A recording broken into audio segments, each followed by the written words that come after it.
This happened in the early 2000s when I was a little girl. Leading up to New Year's Eve, my parents had just bought a brand new computer and kept it in the living room where I was only allowed to use it under their supervision. Of course, that didn't stop me. Whenever I wanted to play games or surf the internet without my parents breathing down my neck, I would sneak out of my bedroom after they fell asleep. At night, I could do whatever I wanted, but the one thing I did most was chat with this girl named Christine who I became friends with online. Over time, we became very close, talking almost every night until we called each other best friends. I opened up about how strict my parents were, while she talked about her parents didn't seem to pay any attention to her at all. We discussed a meeting in person many times, but we discovered that we lived nearly 50 miles apart, which was an impossible distance for either of us to cover at that age. Then, one day, close to New Year's Eve, Christine broke some incredible news. She said her older brother had just gotten his license and could drive. This was a big deal because I could finally meet Christine face to face and hang out with her versus chatting online. We eventually hatched a plan. I had always complained that my parents never let me stay up until midnight on New Year's Eve, so Christine said her brother would pick me up at my house right after my parents went to sleep. He would then drive me over to Christine's, where we would watch the fireworks show in her neighborhood.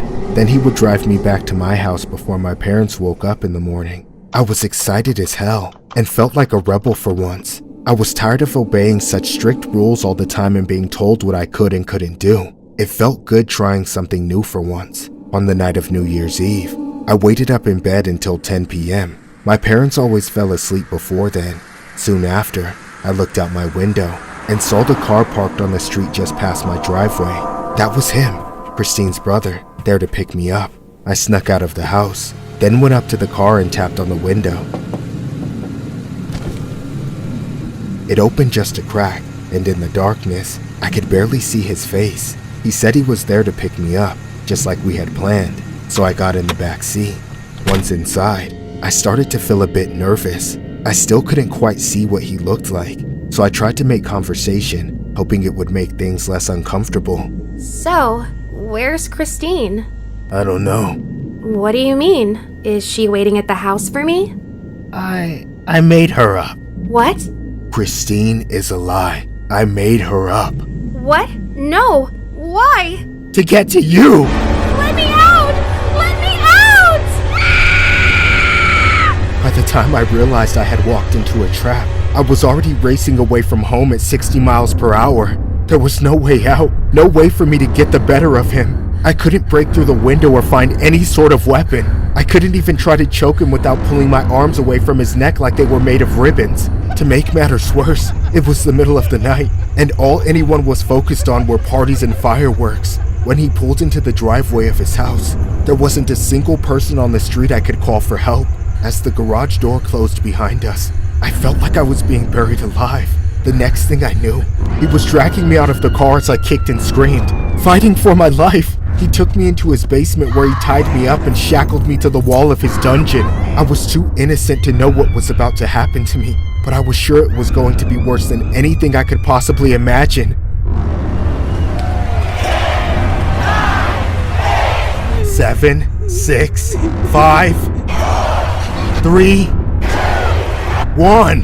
Happy New Year!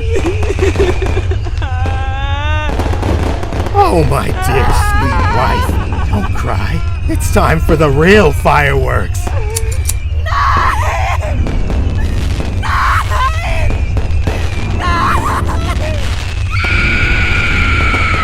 I never left that dungeon, not as the same person I was when I was forced into it anyway. For days, that monster held me captive and kept me in misery, torturing me, destroying me, and taking videos of it all for the internet. It took nearly a week for the authorities to catch up and rescue me, but by then, there was little left of me to free. Allegedly, the police had gotten an anonymous tip from one of his online viewers, which led them to my rescue. My entire life since then has been a slow, agonizing crawl back to a semblance of normalcy. Every New Year's Eve, it feels like I'm right back where I started. On New Year's Day of 2002, a young female named Alicia Kozakevich disappeared from her suburban Pennsylvania home following a family dinner. Suspicions that Alicia may have been lured by someone she had met while chatting on the internet proved to be true. For 4 days, Alicia had been tortured while she was held captive in the basement by a 38-year-old computer programmer who she met in an online chat room months earlier. The horrific images of Alicia's torment in captivity were posted on the internet by her abductor. Authorities were able to track Alicia from an anonymous tip from one of her abductor's online acquaintances to a townhouse in Virginia where they found her chained to the floor with the locked collar around her neck in what Alicia describes as a dungeon. Allegedly, Alicia originally developed a close online relationship with Christine, whom she believed was a 14-year-old girl with long red hair. Alicia later learned that Christine was a 42-year-old man, but in the online world where identity is often ambiguous, Alicia remained friends with Christine. Eventually, Christine introduced Alicia to the man who would later become her abductor. Alicia's abductor is presently serving out a 20-year prison sentence.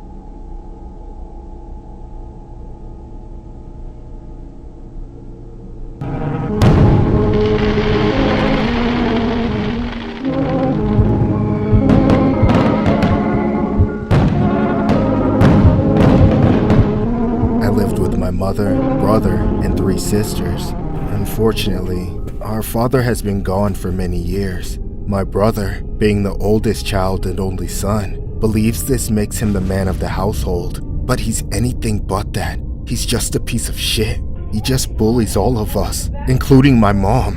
When my dad was around, we could at least rely on him to keep us safe, but ever since he left, my brother took control of everything. He easily overpowers us by force whenever he wants. Our only advantage is that we outnumber him, but that doesn't mean he isn't able to single us out when he gets the chance. Recently, however, my mom wanted us to do something as a family for New Year's Eve, so she booked us a hotel room. I don't know where she got the idea from, but I suspect my brother had something to do with it, or maybe she thought it would help us form a better relationship with him. But as cramped as our house was, the hotel room we found ourselves in that night brought us into a world of absolute hell. The problem started almost right away when we tried to discuss the sleeping arrangements. My brother wanted the big bed in the larger private room meant for parents all to himself, leaving the 4 of us girls and our mother to fight for space on the 2 tiny beds in the main room. When we said that wasn't fair, he grabbed our youngest sister and said she would share the bed with him to make space for the rest of us.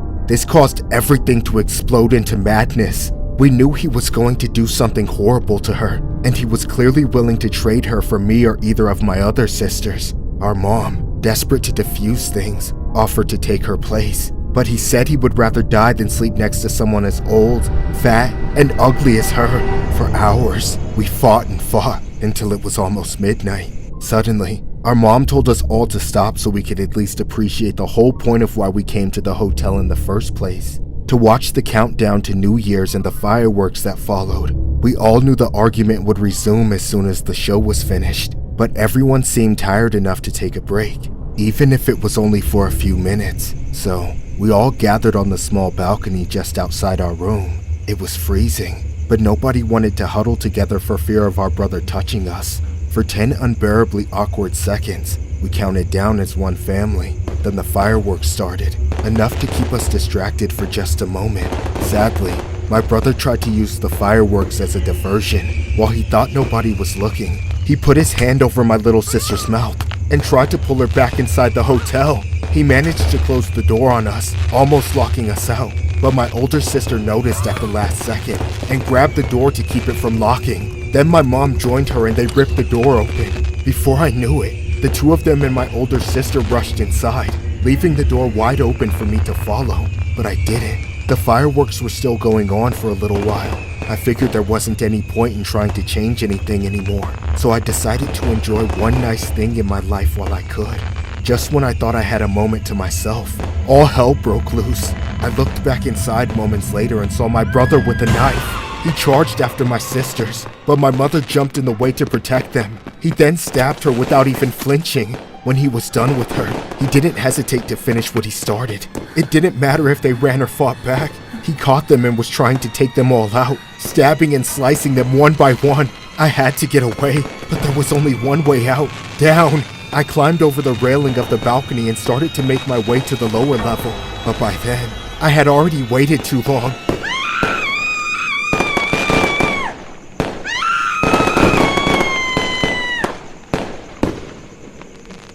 Let's go over this one last time, Mr. Arshad. These bodies, they are your family, correct? My mother and beautiful sisters. Yes, And you did these things to them, right? I poked them and cut them until they were dead. So you killed them.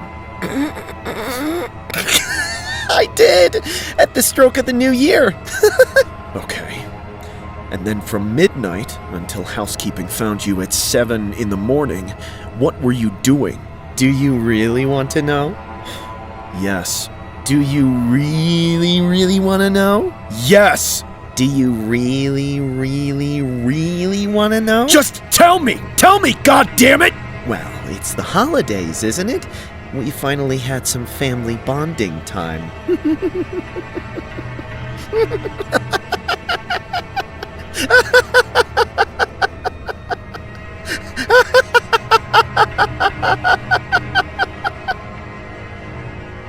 A 24-year-old man has been arrested after the bodies of his mother and 4 sisters were found inside a hotel room on Wednesday, January 1st. Mohammed Arshad was detained after he reportedly admitted to taking out his family amid a New Year's Eve dispute. It was mentioned that Arshad allegedly served his family food and drinks containing an unspecified drug before he took them out with a knife.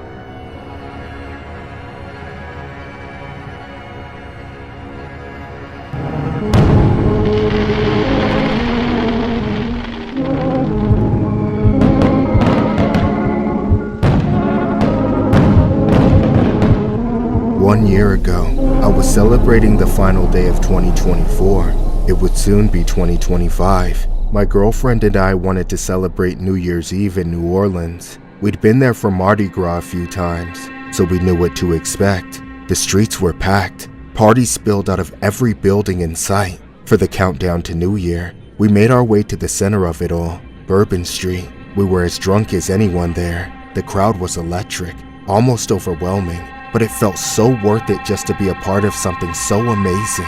As we counted down the last fleeting seconds of 2024, the energy amplified beyond belief. There was cheering and chanting, phones and cameras everywhere trying to capture the final moments of what had been one hell of a year. Finally, the clock struck midnight and 2025 was here. Fireworks erupted from all directions and exploded overhead. As I leaned over to give my girlfriend a kiss, our moment was cut short by a sudden shift in the air. The cheers turned to shouting, then screaming. The year was less than a minute old, yet something was already wrong. If the crowd hadn't been so dense, we might have seen it sooner. Over my girlfriend's shoulder, I saw the first of many sights from that night which still haunt me. The crowd of people on the sidewalk behind her were panicking as a pickup truck plowed through them. Acting on pure instinct, I grabbed my girlfriend and jumped out of the way. We fell through the air as the truck flew past us. I held onto her as tight as I could, but just before I hit the ground, I felt her slip out of my hands. After landing on the ground, I immediately looked back at her, but she wasn't there. Her body was tumbling across the pavement, and that's when I realized the truck had hit her. It continued down the street, running over person after person in a mindless rampage. Then it stopped and began to turn around. It wasn't safe to go back on the street, but I couldn't leave her there. I had to get her out of the way before the truck came back to hit her again. I scrambled to my feet and ran to her, but the closer I got, the more I could see the extent of what had been done. Her clothes and skin were shredded. Her arms and legs slumped like a rag doll. Her face was looking up, right at me. Her neck was broken. I'll never forget the expression stuck on her face. That dull, confused shock, like she didn't even have a second to realize what was going on or even feel pain.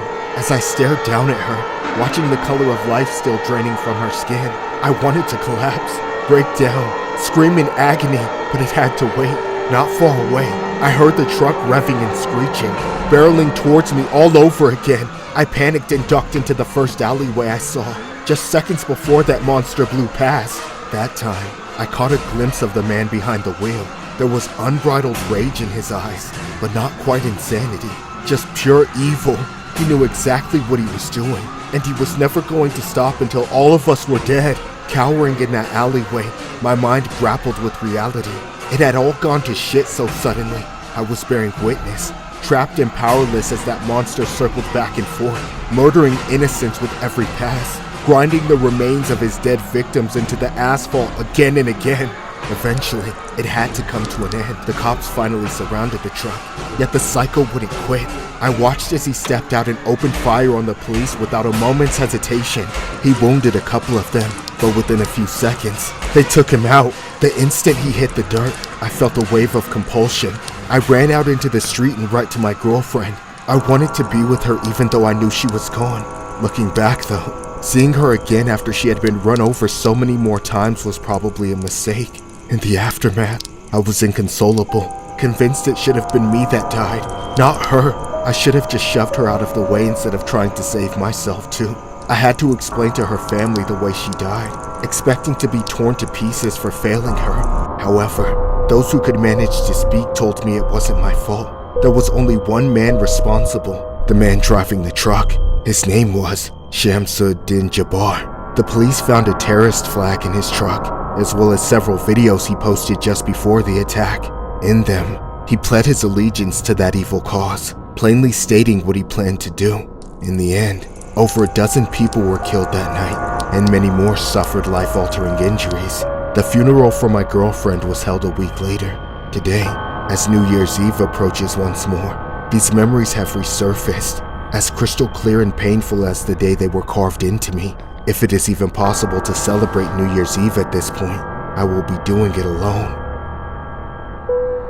On January 1st of 2025, at around 3:15 a.m., Shamsuddin Jabbar, a 42-year-old American man, drove a pickup truck into a crowd on Bourbon Street in New Orleans, Louisiana, then exited the truck and engaged in a shootout with police before being fatally taken out. 14 victims were killed, plus the perpetrator, and at least 57 others were injured, including 2 police officers. The attack occurred during New Year's celebrations in the city, which was scheduled to host the 2025 Sugar Bowl later that day. The assailant, Shamsuddin Jabbar, was an American-born resident of Houston, Texas. An ISIS flag was found in the truck. It was stated that Jabbar had been inspired by ISIS. Jabbar had allegedly posted videos pledging his allegiance to ISIS in the hours before the attack.